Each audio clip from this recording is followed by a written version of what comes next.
Welcome to the Hustler's Corner podcast. I am your host, Emeka. I'm an actor, entrepreneur, and a student of self-development. On each episode, my purpose is to bring you an inspiring message that supports your journey for growth in life. My intent is to leave you feeling empowered and motivated to push through any obstacles in pursuit of your goals and dreams. I'm grateful for your time with me today, so let's get started.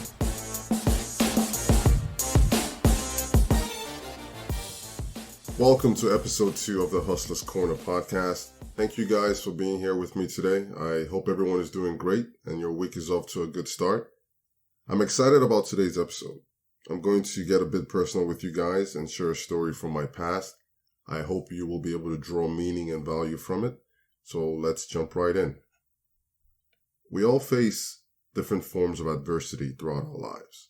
Like there isn't anyone who doesn't go through some form of hardship or struggle. And in those moments, life can seem hopeless and just depressing. We feel as if life is against us, like there are dark clouds over our heads and it feels like we're just suffocating. And then we ask why? Why is this happening to me? Why am I going through this?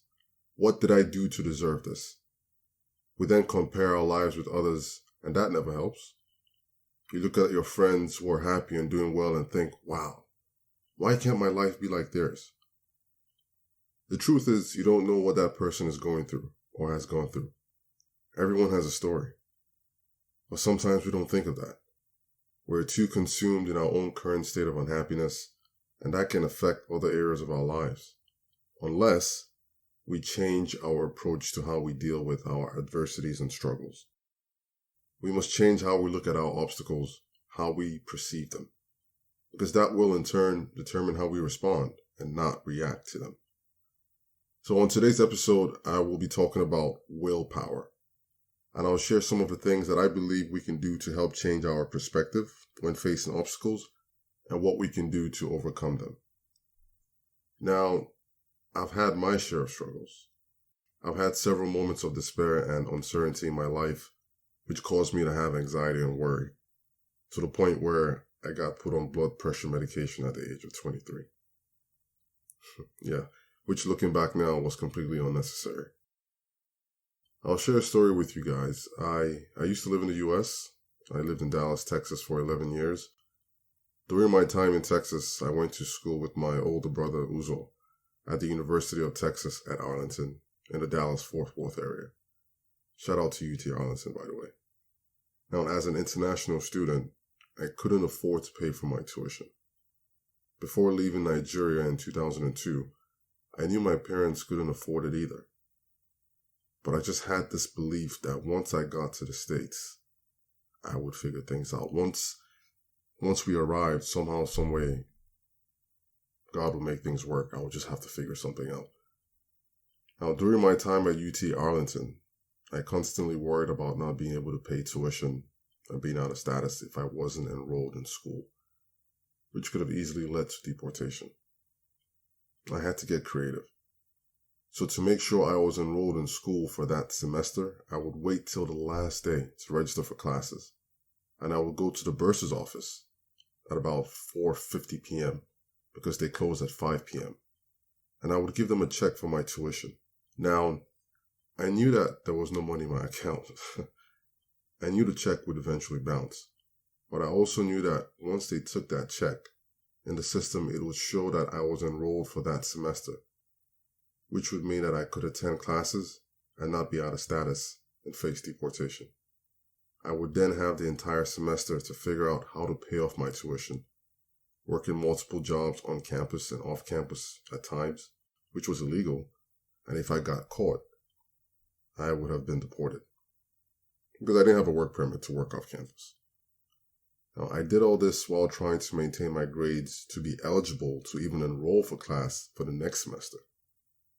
I did the same thing every semester, opening a new bank account with a different bank and writing bad checks to school. I did this until I couldn't do it anymore. I owed the school money, and I eventually fell out of school. Now, I know this was wrong, and I don't encourage anyone to break the law, but in moments of survival and desperation, I did what I felt I had to do. I was 19 years old when I started school at UT Arlington, dealing with a culture change, several fears of the unknown, racial biases. I worried about so much: how I would pay my rent or feed or just survive. Times were so rough. We had to apply to Mission Arlington a few times, which was a salvation group that supported low-income families. We applied for food, furniture, beds to sleep on, anything that we needed to survive. Now, there's so much to unpack in this story, but I'm just giving you guys the highlights. Eventually, I was able to get a work permit. I started working all kinds of odd jobs to pay off my tuition and get back into school. I washed dishes, flipped burgers, worked security, worked the games at Six Flags, washed cars, name it. I eventually got my first professional job at Citibank, working in the customer service department. Gradually, I was able to pay off the debt that I owed the school, registered for classes, and I started taking 15 hours, which is about 5 classes each semester when I could, while working 40-plus hour weeks at the same time. Also, my brother and I had just started creating our fashion brand at Gamma Label.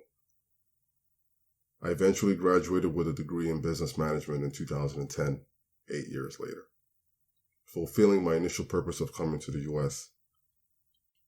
I can honestly say it was all worth it. Throughout this time, I learned how to be resilient, how to survive and keep pushing forward despite my fears of the unknown and the countless roadblocks and obstacles I faced. I should also mention that my mom was living with us throughout these years, so she witnessed it all. She came over a year after we left Nigeria. The plan was for her to come over to support us financially.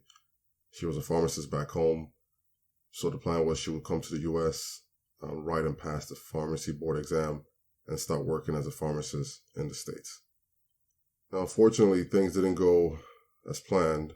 By the time she passed the exam, her visa had expired, and she was out of status, which meant companies couldn't hire her until she got her papers. So the reverse happened. We ended up doing our best to support her while we were supporting ourselves, or trying to. We shared a small one-bedroom apartment with no central heat or air, and there were nights where we had little to eat. I'm talking sardines for dinner. Yeah. But I'm grateful for those sardines, though. Every time I think of my years in Dallas, I'm grateful to God that neither myself, my brother, or my mother ever fell sick to the point where one of us needed to be admitted to the hospital. Because we had no insurance, and medical costs would have been just bananas. Looking back, I believe my will and also fear of failure is what motivated me to keep pushing through my obstacles and adversities. Even though there were times when I broke down in tears, asking God, why does this have to be so hard? Facing one struggle after another. I felt like I couldn't catch a break. Still, I was determined to keep pushing. There's nothing like willpower and the human spirit. And we all have that. I looked up the definition of willpower in the dictionary. And here's what it says. Willpower, derived from the will to power. It says, the self-assertive creative drive in all individuals, regarded as the supreme quality of the Superman. Let me repeat that. The self-assertive creative drive in all individuals, regarded as the supreme quality of the Superman. And of course, I'll just tweak that to say, and Superwoman. The words that stand out for me are creative and drive.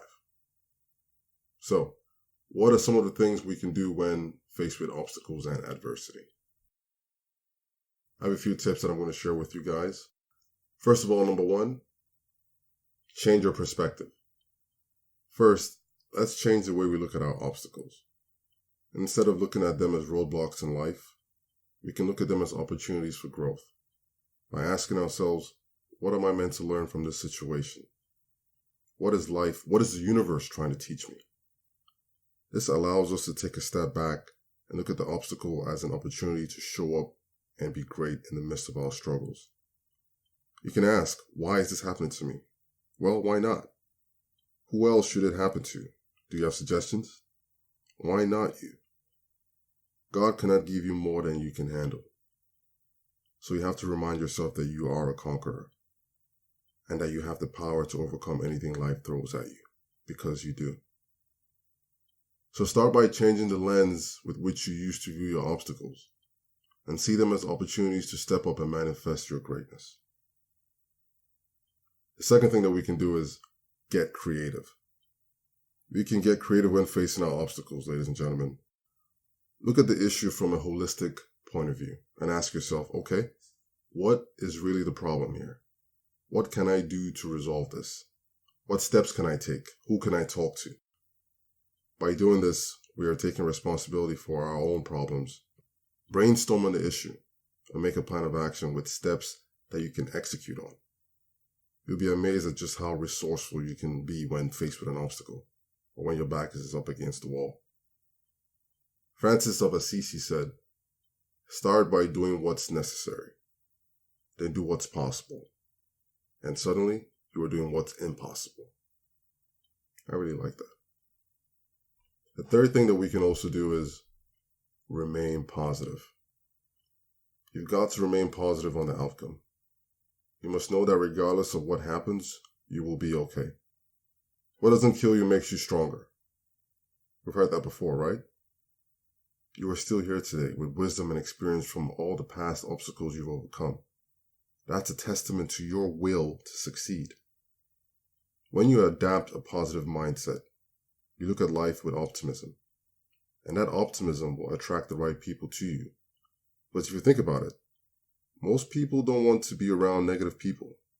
It brings their energy down and it can be contagious.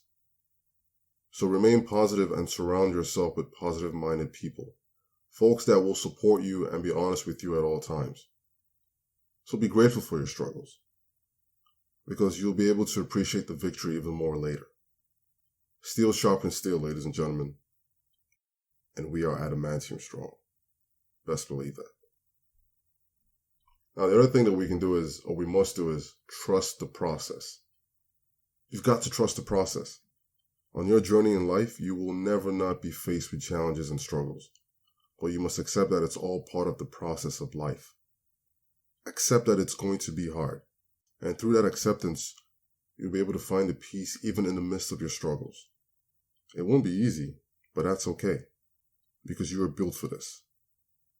Have your intention to succeed. Put it out there, but be detached from the outcome. This might sound a bit weird, but don't be attached to the outcome.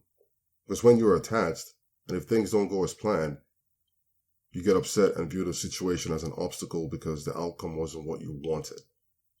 But when you are detached from the outcome, you allow yourself the flexibility to be open and creative, even if things go sideways, because you'll be able to adapt and come up with a new plan of action.